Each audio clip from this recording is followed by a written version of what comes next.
Restez informés chaque jour avec Scoop FM. Désormais, suivez nos journaux sur nos chaînes partenaires à Lubumbashi sur Sky Radio, la 97.7 MHz, à 6h, 9h, 12h, 15h, 19h et 21h.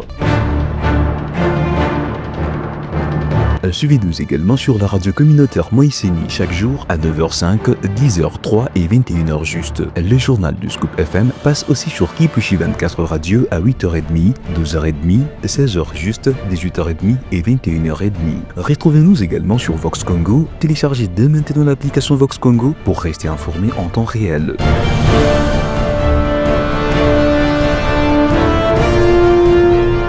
Scoop FM, suivez-nous sur notre page Facebook et sur notre chaîne YouTube pour tout savoir sur l'actualité locale, provinciale, nationale et internationale. Scoop FM, la neutralité réelle. La neutralité réelle.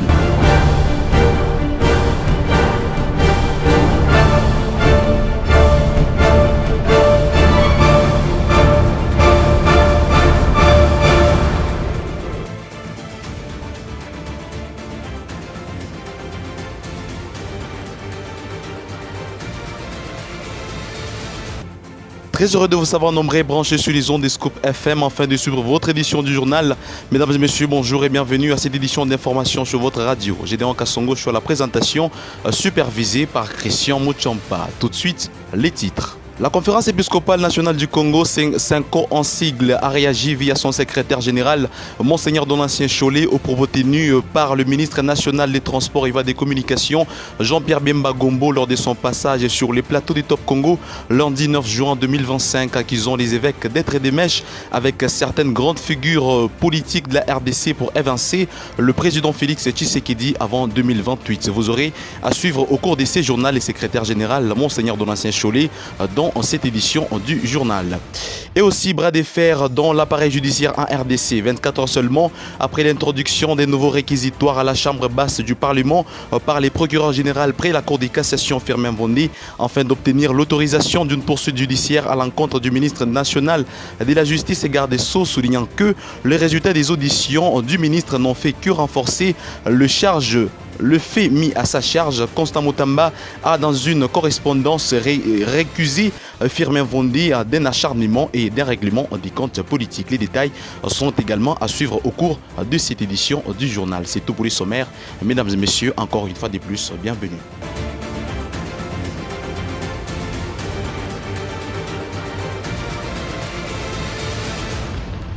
Commençons ce journal par cette information. Le président de la République démocratique du Congo, Félix Antoine Tshisekedi Tshilombo, a donné les coups d'envoi de la 12e édition de la conférence des gouverneurs ce mardi 10 juin 2025 à Kolwezi, capitale provinciale du Lualaba, sous les thèmes la santé comme facteur d'une cohésion sociale et du développement durable des provinces. C'était en présence de tous les gouverneurs des 26 provinces qui regorgent la République démocratique du Congo, mais également de quelques membres du gouvernement central. Je vous prie de les suivre dans cet extrait choisi par votre rédaction. On abordera également les différences en matière d'accès aux soins de santé et leurs répercussions sur le développement social. Enfin, des stratégies seront proposées pour diminuer ces inégalités grâce à la CSU. Votre rôle dans ce chantier national est crucial. Vous êtes les artisans directs de la CSU à travers les comités provinciaux que vous présidez. Je vous exhorte donc à intégrer systématiquement la santé dans vos politiques publiques, à mobiliser les ressources locales de manière transparente et à garantir une équité territoriale exemplaire. Enfin, il est temps que la santé cesse d'être perçue comme un privilège réservé à quelques-uns. Elle doit plutôt être un droit inaliénable garanti à chaque Congolais, quelles que soient ses origines sociales, religieuses ou ethniques.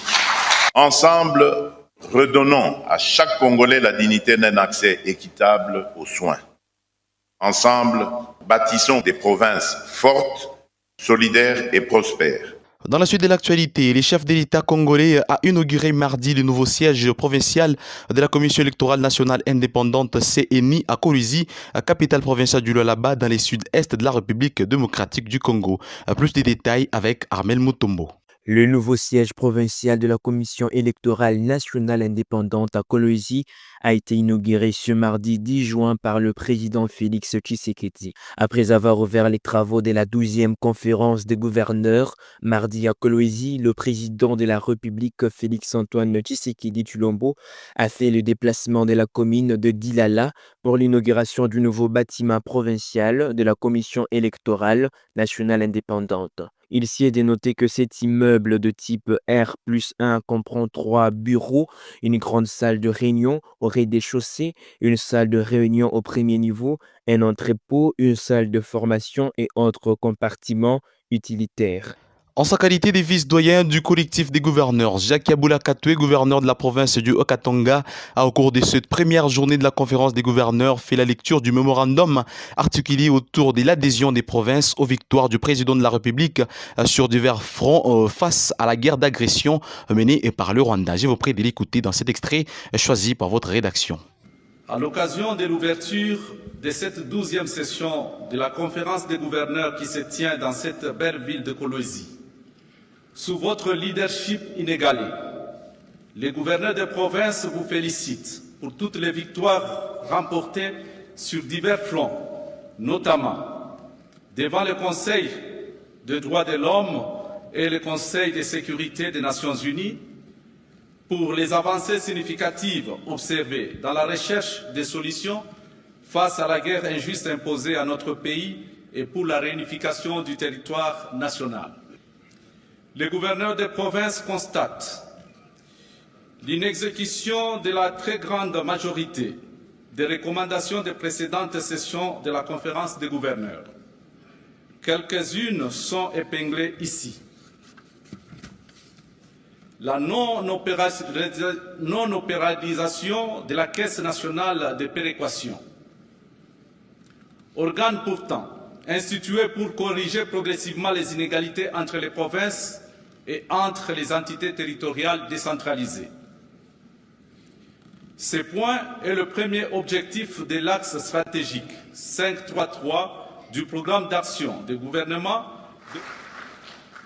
étant donné que les actions à mener exigent des moyens financiers adéquats.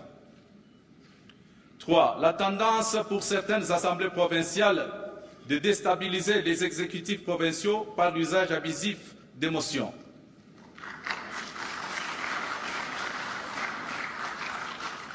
Pour une meilleure harmonisation entre les institutions provinciales, les gouverneurs de province restent convaincus que l'objectif principal du pouvoir de contrôle reconnu aux assemblées provinciales est d'arriver à une gestion saine des provinces plutôt qu'à la création de crises persistantes préjudiciables à leur existence. Les gouverneurs de province sollicitent également le paiement régulier des émoluments des honorables députés provinciaux. Comme je l'ai énoncé dans les sommaires, il s'observe depuis un temps un brin de fer dans l'appareil judiciaire en RDC. Le ministre de la Justice, Constant Mutamba, dénonce un acharnement et une instrumentalisation de la justice par le procureur général Firmin Vondi, qu'il a officiellement récusé. Gracia Akilimali nous en dit plus. Une tension grandissante s'accroît entre le ministre d'État en charge de la justice et garde des Sceaux, Constant Mutamba, et le procureur général près la Cour de cassation, Firmin Vondi. Dans une correspondance officielle datée du 10 juin 2025, le ministre a saisi l'Assemblée nationale pour récuser le procureur général ainsi que le magistrat placé sous son autorité, évoquant des raisons de partialité, des conflits personnels et d'interférences politiques. D'après la même correspondance, dont une copie a été transmise notamment au président de la République, à la première ministre, au président de la Cour constitutionnelle et au président de l'Assemblée nationale, le ministre dénonce une instrumentalisation de la justice à deux fins de règlement de comptes politiques. Les différents remontent au projet de construction de prisons en RDC, notamment celle de Kisangani. Alors que la procédure avait reçu l'aval du Conseil des ministres et de la Première ministre, le parquet a évoqué une possible intention de détournement. Constant Mutomba fustige également la mise en cause de l'entreprise adjudicateur du marché qualifié à tort des fictifs. Cependant, les tensions vont au-delà de ces seuls dossiers. Le ministre accuse Firmin Vendée de bloquer délibérément les réformes engagées par le gouvernement pour réhabiliter un système judiciaire souvent critiqué par la société civile.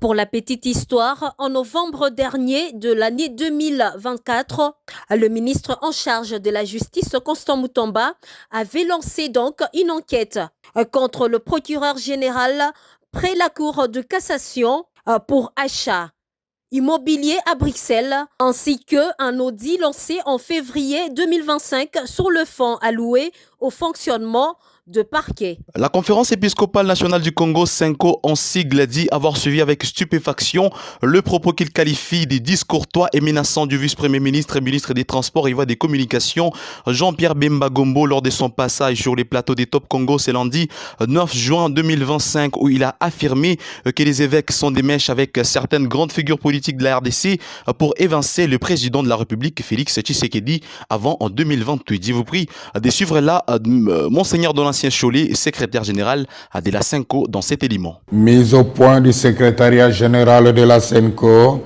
sur les propos du vice-premier ministre Jean-Pierre Bemba à l'endroit de l'Église catholique en République démocratique du Congo. Le secrétariat général de la CENCO a suivi avec stupéfaction les propos ahurissants, discourtois et menaçants d'un ton martial du vice-premier ministre Jean-Pierre Bemba à l'endroit de l'Église catholique dans son interview à la radio Top Congo ce mardi 4 décembre 2024. Sans nous en cacher, ces propos belliqueux et truffés de contre-vérités nous ont paru peu honorables pour un homme d'État de son rang. À la suite de l'actualité, le président de la République, Félix Tshisekedi, a nommé dans des ordonnances lues mardi sur les antennes de la télévision nationale RTNC deux nouveaux ambassadeurs de la République démocratique du Congo, respectivement aux États-Unis d'Amérique et au Bénin. Mesdames et messieurs, à présent, place à la revue des presses avec Gloire Diboué. C'est un grand plaisir de vous retrouver, mesdames et messieurs. Bonjour et bienvenue à cette revue de presse que nous ouvrons par ces titres de RTNC.cd. RDC, les présidents Tshisekedi lancent la conférence des gouverneurs à Kolwezi. La 12e conférence des gouverneurs a démarré ce mardi 10 juin à Kolwezi dans le Lualaba. Cette rencontre présidée par le chef de l'État Félix Tshisekedi est placée sous le thème « La santé comme facteur de cohésion sociale et de développement durable de province ». Tous les gouverneurs de province et les présidents des assemblées provinciales prennent part à ces assises, poursuit ces médias en ligne. Dès sa part, Média Congo.net titre Économie, l'Assemblée nationale adopte 8 projets de loi autorisant la ratification d'accords de financement estimés à plus de 2,3 milliards de dollars américains. L'Assemblée nationale a adopté au cours d'une séance plénière tenue le mardi 10 juin 2025 8 projets de loi autorisant la ratification d'accords de financement conclus entre le gouvernement congolais et plusieurs partenaires techniques et financiers. Présentés par les ministres des Finances Dodou Fwambali Koundé, ces textes représentent un montant global de plus de 2,3 milliards de dollars américains destinés à financer des projets structurants dans des secteurs stratégiques comme la gouvernance publique, l'énergie, les numériques, les climats, les infrastructures et les développements urbains, poursuit ces tabloïds. Mesdames et messieurs, ainsi prend fin cette revue de presse. Merci à tous de l'avoir suivi. Au revoir. C'est la fin de ce journal sur Scoop FM. Mesdames et messieurs, merci à vous de l'avoir suivi de partout. On prend rendez-vous demain avec le même et réel plaisir de vous informer. Au revoir.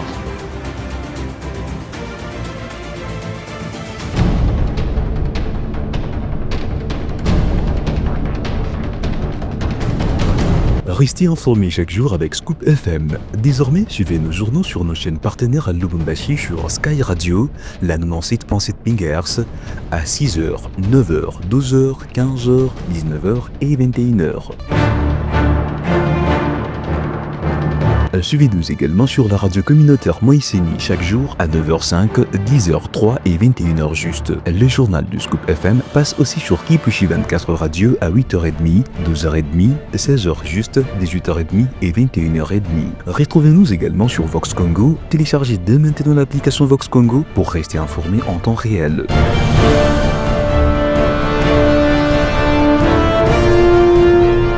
Scoop FM, suivez-nous sur notre page Facebook et sur notre chaîne YouTube pour tout savoir sur l'actualité locale, provinciale, nationale et internationale. Scoop FM, la neutralité réelle.